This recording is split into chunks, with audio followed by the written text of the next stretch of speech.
নমস্কার, সুপ্রভাত। কেমন আছেন সবাই? আমি অনন্যার ব্লগসের আরও একটি ঝাঁ চকচকে নতুন ব্লগে আপনাদের সকলকে জানাই অনেক অনেক অনেক স্বাগত। আশা করছি আপনারা সকলে খুব ভালো আছেন, সুস্থ আছেন, সাবধানে আছেন, নিরাপদে আছেন। আমরাও বেশ ভালোই আছি। আজ দিনটি বুধবার, 1 জানুয়ারি 2025। ব্লগ শুরুর প্রথমার্ধেই আপনাদের সকলকে হ্যাপি নিউ ইয়ার।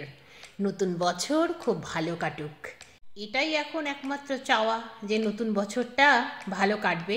2024 সালের মতো ওই রকম চ্যালেঞ্জিং হবে না, ভালো হবে। দেখাই যাক কেমন হয়, আশা তো করতেই পারি, বলুন।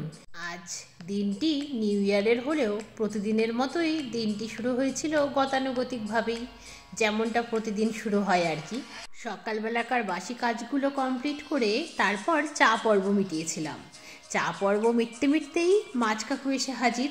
মাছ কাকু আজ নিয়ে এসেছিল পাবদা আর রাইখোর মাছ। সেই পাবদা আর রাইখোর মাছই মা কিনলো। যদিও মাছ কাকু একটি প্রমাণ মাপের কাতলা মাছ নিয়ে এসেছিল, যার ওজন নাই করে 1.5 কেজি তো হবেই, কিন্তু মা সেই কাতলা মাছ কেনার কোনো আগ্রহ আজ আর দেখালো না। এটাও ঠিক, এই রুই কাতলার পাবদা খেতে খেতে আমি না সত্যি বলছি বোর হয়ে গেছি, জানেন। সেই জন্যই বোধহয় মা আজকে একটু স্বাদ বদল ঘটানোর চেষ্টা করলো বটে, তবে পুরোটা কিন্তু বদলাতে পারিনি। সেই পাবদা মাছ মা কিনেই ফেললো। আজ যেহেতু নিউ ইয়ার, সেই জন্য বিশেষ কিছু পরিবর্তন আমার রুটিনের না হলেও আজ বেশ লেট করে আমি ঘুম থেকে উঠেছি। মাও লেট করেছে।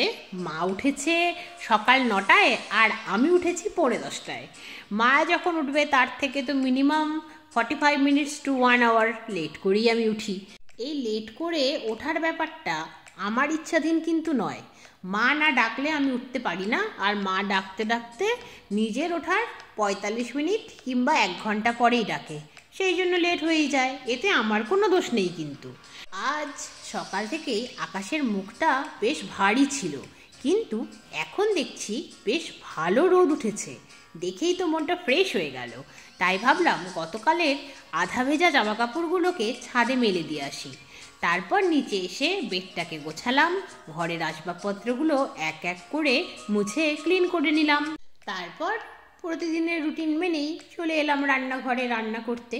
কিন্তু আজ থেকে প্রায় 3-4 দিন আগে থেকেই আমি ডিসাইড করেছি নিউ ইয়ারটা শুরু হবে আমার ওয়ান অফ দ্য ফেভারিট খাবার দিয়ে।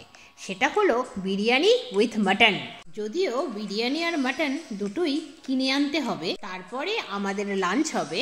কিন্তু বাবাকে যেহেতু কোনো রকম রিচ খাবারই খাওয়ানো হয় না, তাই বাবার জন্য আর আমাদের ডিনারের জন্যই রান্না বান্নাটা শুরু করেছি। আজ নিউ ইয়ার স্পেশাল। রোদ উঠলেও ঠান্ডা কিন্তু জাঁকিয়ে পড়েছে।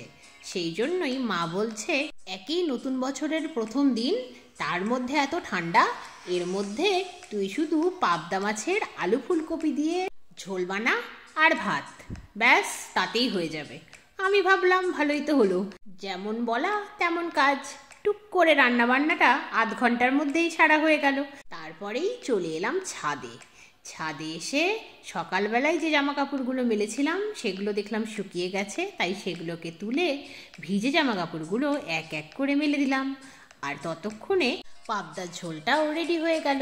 তাই ছাদ থেকে নিচে এসেই গরম মশলা ছড়িয়ে দিয়ে নামিয়ে নিলাম। আজকের রান্না বান্না কমপ্লিট হলো।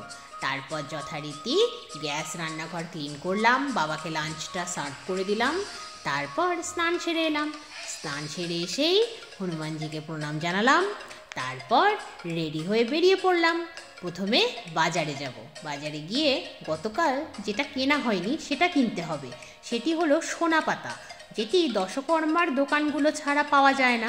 সেই জন্যই দশকর্মার দোকান থেকে সোনা পাতা নিলাম, আর নিলাম একটা ফ্রুট কেক। তারপর যথারীতি চলে এলাম বাবুন হোটেলে। এই হোটেল থেকেই মাটন নিয়ে যাব, সেই জন্যই আসা। এসে দেখছি প্রচুর ভিড়, অনেকে বসে খাচ্ছেন। আমি যেহেতু পার্সেল নেব, সেই জন্যই আমাকে একটু বসতে বলা হলো। আমি একটু অপেক্ষা করতেই মাটনটা দিয়ে দিল।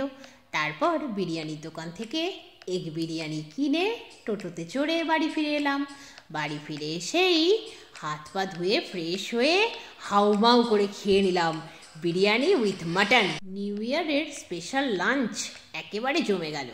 খাওয়া দাওয়া সেরে একটু রেস্ট নিলাম, তারপর বিকেল হতেই ছাদে এলাম। জামা কাপড়গুলো একটাও শুকোয়নি, তাই সিঁড়িঘরের ভেতরে থাকা দড়িগুলোতে মেলে দিলাম।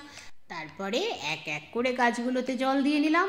তারপর সন্ধে হতেই ঠাকুর ঘরে এলাম, সন্ধে প্রদীপটা দেখাবো। সন্ধে প্রদীপ দেখানো হলে বানিয়ে ফেলবো সান্ধ্যকালীন চা। চা খেতে খেতে মা মেয়েতে মিলে আড্ডা দেবো, নিউ ইয়ারের স্পেশাল আড্ডা। তাহলে আজকের মতো আজকের ব্লগটি এখানেই শেষ করছি। আবার আপনাদের সঙ্গে দেখা হবে খুব শিগগিরই অন্য একটি নতুন ব্লগে। ততক্ষণ আপনারা সবাই খুব ভালো থাকবেন। আজকের ব্লগটি কেমন লাগলো জানাবেন, ভালো লাগলে একটি লাইক করে দেবেন। চ্যানেলে নতুন হলে চ্যানেলটিকে সাবস্ক্রাইব করে আমার বন্ধু হয়ে যাবেন। আজ তবে চলি, টাটা।